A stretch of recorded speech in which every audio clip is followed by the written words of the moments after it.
Достар, бүгін сіздермен 5 минутта дайын болатын наурыз көженің рецептімен бөлісемін. Кәдімгі көжеден қарап тұрғандарыңызда еш айырмашылығы жоқ.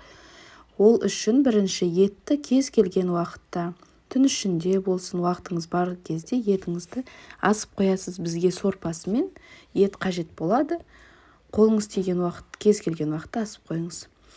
Міндетті түрде көбігін алыңыздар, болмаса көбігі тарап кетеді.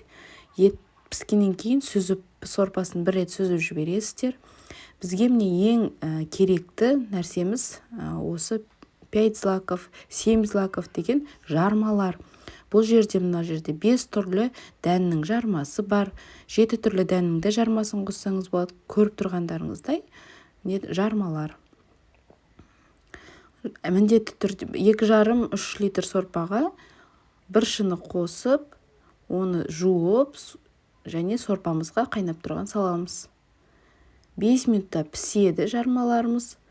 Оның үстіне алды бұрын кептіріп қойған, кез келген, болмаса магазиннен сатып алған осындай қамырды, аздау ғана қамыр сала салыңыздар.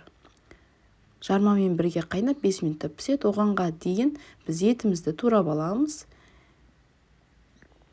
Етімізді осылай турап дайындап қоямыз.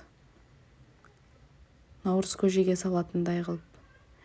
Және де қатығымызды дайындаймыз. Бізге қатық болмаса малта құрт қажет. Негізгі свежийден жасалған, яғни сондай қатық болса, осылай кішкене сумен, қайнақ сумен еземіз.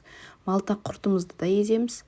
Және дайын болған жармамен нанның үстіне сорпасында осындай мөлшерде соған міндетті түрде қатығын құямыз. Кішкене салқындатып алып, қатығын құйып араластырамыз.